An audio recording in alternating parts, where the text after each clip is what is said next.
What we can do is apply secondary sanctions on Russian oil and gas exports, meaning anyone who is involved with buying and reselling, transporting, sanctions of evasion, shipping, etc. Those things would all apply, and that would have some significant impact. You could also widen and tighten the sanctions on the banking system so that anyone who is paying for Russian gas would also have a more difficult time doing so. So those are things that I think could actually make a difference. Plus, prices on oil and gas are going down, and that is also going to put some pressure on Putin's budget. Hello and welcome to the Trump Reports. I'm Louis Sykes. Today we're joined by Kurt Volker, former US Ambassador to NATO and Special Envoy to Ukraine in Donald Trump's first term. Kurt is also a distinguished fellow at the Centre for European Policy Analysis. Kurt, welcome. Hey, Louis, great to be back. Thank you. In a Truth Social post yesterday, Donald Trump said he was worried that Putin was tapping him along. Do you think he's right? Absolutely. And that, I think, has been clear for a while. I think Trump has tried to give him every opportunity to do the right thing and end the war. And clearly, Putin doesn't want to do that, and he is just dragging this out. So, very good for President Trump to recognize that. And I think it was that deliberate targeting of civilian structures in Kyiv that killed so many people that really helped push Trump over the line. He's then gone on to threaten sanctions on Russia. I mean, are there actually more banking or secondary sanctions that would have an impact from America at this point? Yes, there are. And he has threatened this before, but he hasn't done it. So hopefully this time it's more than just a threat. Hopefully there's actually something behind it. And yes, what we can do is apply secondary sanctions on Russian oil and gas exports, meaning anyone who is involved with buying and reselling, transporting, sanctions of evasion, shipping, etc. Those things would all apply, and that would have some significant impact. You could also widen and tighten the sanctions on the banking system so that anyone who is paying for Russian gas would also have a more difficult time doing so. So those are things that I think could actually make a difference. Plus, prices on oil and gas are going down, and that is also going to put some pressure on Putin's budget. And Trump talks about these secondary sanctions. I mean, who are we talking about those sanctions being targeted at? I mean, is that China, or could it even be countries like India that haven't played as direct a role here? Well, India has in fact bought Russian oil and reprocessed it to some extent and then resold it as Indian.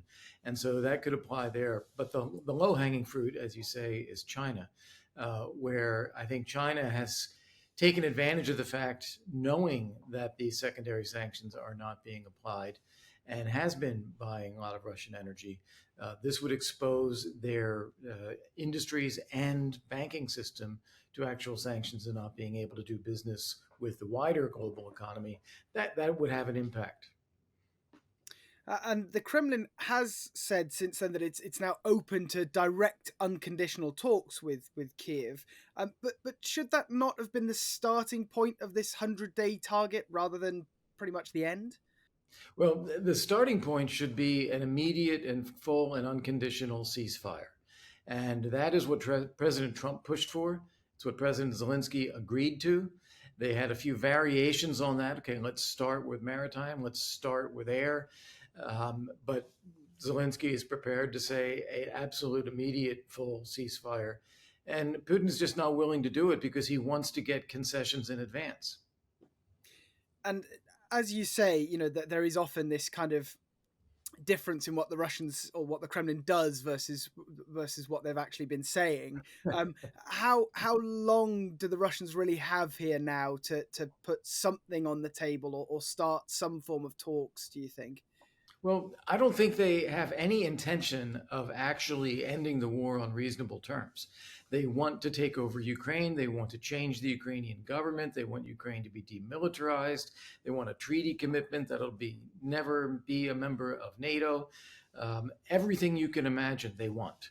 And they're just going to keep dragging this out and keep fighting as long as they can. So the question really isn't how long do they have in negotiations, it's how long can they keep up this fight without doing even greater damage to Russia that becomes unsustainable for Putin. And that's hard to say. the rate of burn of hard currency and military equipment and personnel that they're on, it's probably the end of this year. But they can change what they're doing and stretch that timeline out. But they are coming up against real pressures.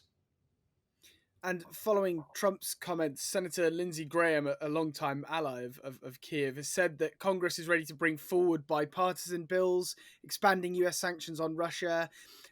I do wonder, though, is there a risk if the Kremlin really are close to some sort of ceasefire that putting the sanctions on now or increasing sanctions now could actually scare them back away from the table, or is now just the time to apply maximum pressure? No, it is absolutely the time.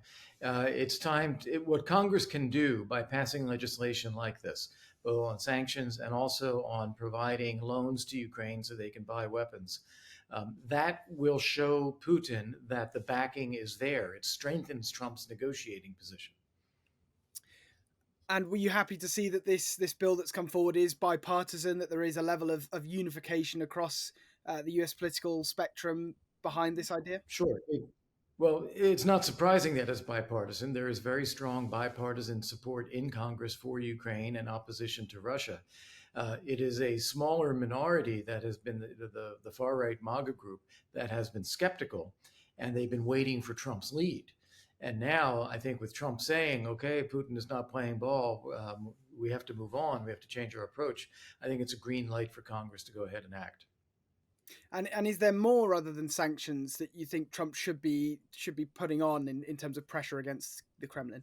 Yes, absolutely. We need to have a pathway for Ukraine to continue to have access to American weapons and ammunition. It doesn't have to be taxpayer money. It doesn't have to be funded by the American taxpayer. We can provide loans to Ukraine secured by this minerals deal, which we are reaching with Ukraine. And the use of those loans would be limited to being spent in the United States to pay for American weapons and American ammunition. That would provide Ukraine what it needs. It would not put it on the back of American taxpayers, and it would be a very strong signal to Vladimir Putin that he's never going to win outright here. But the minerals deal doesn't necessarily, in the way it's written, it doesn't necessarily secure future supplies for Ukraine yet, does it? In the sense of this agreement. What it does is it establishes a fund. It establishes a fund that could then be tapped to pay back loans that are then granted. So it creates a collateralization, if you will, if we wanted to go down the road of providing loans. But should Kiev not be concerned about the possibility of signing this deal and then there not being future deals, or that being the last one they can sign? Well, no, look, I think they should think of it this way. The era of appropriations, that is taxpayer gifts to Ukraine, that's over. I can't see Congress passing any more of those. It's been about $150 billion, and I think the political will is not there to provide more aid. But I think the will to support Ukraine is there. It just has to be on a basis on which Ukraine is paying us back eventually. And there, I think there is strong support. And where do you think Trump's focus should be now if this next week is the closing of that first 100 days kind of stage of this push towards a ceasefire? Well, I think sanctions is probably the starting point. That's what he has talked about. He seems to like the economic toolbox best. So I think start there. And then I think Congress should be taking the lead on the arms, the loans for arms. I think that's something that they can do, and they can do these in parallel. And again, the combination here should be a signal to Putin that he really does need to agree to a full and immediate ceasefire. The other thing that I think President Trump should do, he needs to recognize there's significant blowback against the idea of any legitimization of Russian territorial conquests. So American recognition of Crimea will not be followed by Ukrainian recognition or European recognition, and it would make the US look kind of foolish. So hopefully that is one that he backs off of. And were you glad to see European and US leaders coming together at the Vatican in such a way? I mean, we saw that picture of the Prime Minister of the United Kingdom Emmanuel Macron of France, Trump, and Zelensky all kind of sat together before Yeah. that direct chat between the Ukrainian US leader. Do you think we could see perhaps something of a cooling off after what's been a relatively turbulent start to Trump's relations with the rest of Europe in his second term? I would never predict a lack of turbulence in the Trump administration. So there will be more. But I think the four leaders that you mentioned, Starmer, Macron, Zelensky, and Trump, standing together and talking is a very good image. Very good image for Vladimir Putin that there is more unity there than there might appear sometimes. And as we've talked about before, the pieces can still fall in place for a settlement here. The pieces being a ceasefire, reciprocity, where Ukraine is paying its way in the future, deterrence against future Russian attacks, and burden sharing, where Europe picks up more of the load, as Starmer and Macron are talking about with this European reassurance force. So those pieces can still come together, and I think that is where this is leading. And in your mind, there is still life in that idea of a reassurance force. I mean, it's something that Russia has pushed back on quite hard thus far. Yes, but there has to be. Just because Russia says no doesn't mean that we don't do it. It has to be done because why does Russia not want Europe to do it? Because Russia does want to attack again. So that's why it is essential that there be this kind of deterrence capability so that we actually have a real end to the war. And we understand from what we have seen of the ceasefire or peace proposal that's been put forward so far, Crimea is still very much at the heart of that. Um, Yeah. there is this idea that the US could recognize Crimea as Russian, but is that really possible when the annexation itself is judged by international law to be illegal? Well, as a sovereign state, the U.S. can do what it wants, but it makes no sense. It is, if it's a situation where it's Ukrainian territory by international law, Ukraine does not recognize it as Russian territory. Nobody else in Europe is going to recognize it as Russian territory. Why would the U.S. unilaterally do that when it means nothing? It actually makes the U.S. look kind of foolish. So I think this something that was put into this draft peace proposal because they thought it sounded nice for Russia. But the reality is it goes too far, and neither Zelensky nor anyone else would agree with this. And how worried should Europe or just Ukraine be if Russia's other partners, such as China, decide to recognize Crimea as well? Well, I think slippery slope is a factor. Interestingly, one of the most concerned countries here is Turkey, where Crimea also used to be part of Turkey. It also was part of an independent Ukraine. There was an independent Khanate there. It has a 3,000-year history. So it is not the fact that it is always Russian. It's only been Russian for a couple hundred years maximum, with a lot of other things there, and an indigenous Crimean Tatar people. So Turkey would be very concerned about any recognition of Russia's seizure of Crimea. And I think China would be unlikely to do that simply because they have a strong attachment to recognized international borders, because that is what underpins their claim to Taiwan. So I don't think China would, but this is something the U.S. ought to be concerned about in playing with this idea of recognition, because it could open the door to other countries doing the same. And building on that, how can this conflict be brought to some sort of ceasefire at the moment in its current stage without rewarding Putin for invading Ukraine? He will ultimately, if the war stops where it is, come out with more territory than he started this conflict with. No, you're absolutely right. He is going to be in a position of occupying more of Ukraine than he was already occupying from 2014. But unless Ukraine is capable and the West is prepared to support Ukraine in pushing Russia out militarily, and Ukraine is exhausted by 3 years of war now, a ceasefire in place is at least a reasonable position where the non recognition, the dispute of Russia's occupation can be pursued by non military means. And Steve Witkoff again met President Putin in Moscow last week. What do you make of his efforts so far? I mean, is now time for Trump or others to step forward to push this over the line, or is he going to be quite crucial now in getting Putin to agree to this ceasefire? It's really hard to say. Clearly, he was put forward as a friendly face.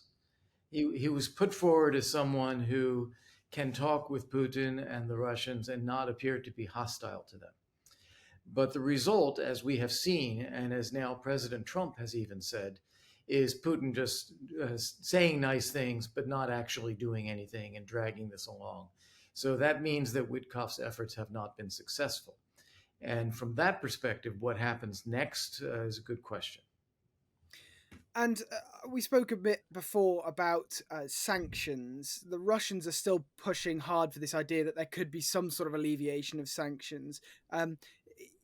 Is now the time to lift sanctions on Russia, or should they actually be kept on? So, as we've said before, there isn't this sense of reward Yeah. for the Russians. Now is the time to strengthen sanctions.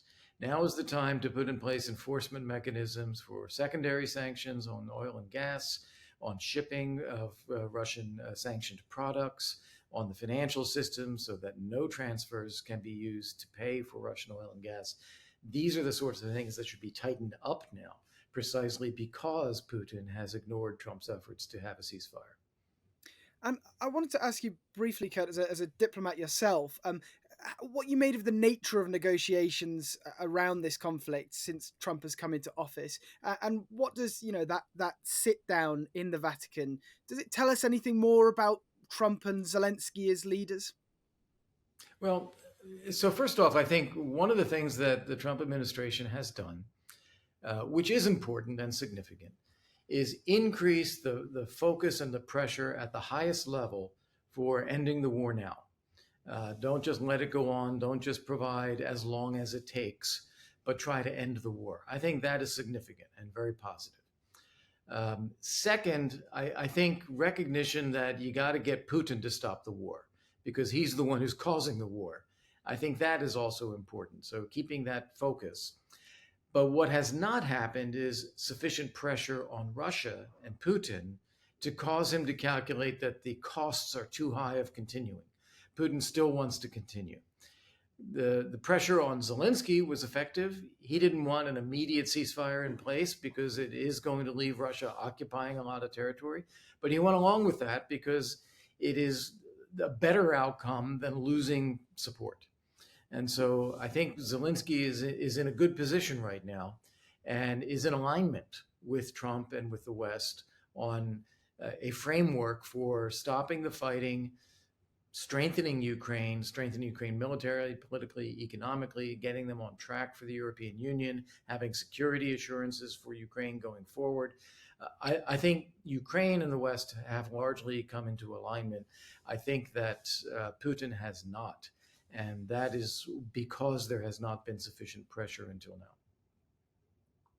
We talk about this idea that Ukraine could win the peace, as it were. They could seek to regain some of this territory through non-military means, through diplomacy.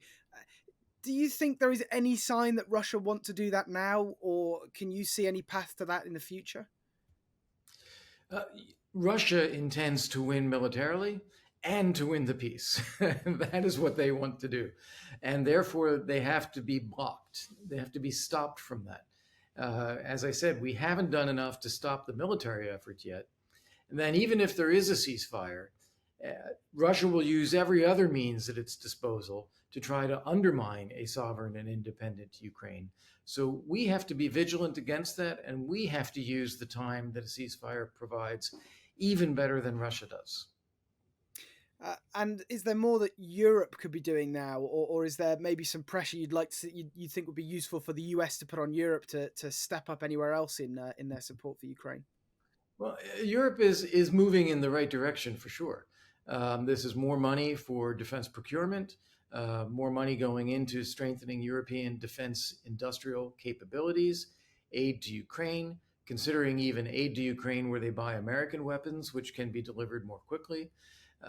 The idea of security assurances for Ukraine and the idea of a reassurance force deployed in Ukraine to include air defense capabilities. These are all steps in the right direction. I think Europe is moving.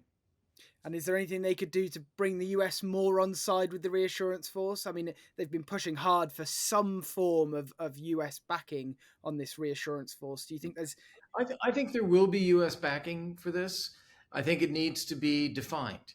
And uh, Trump doesn't want to just put out there, oh, the U.S. will do X, Y, and Z, because as soon as you say that, the pressure is off of others to do those things.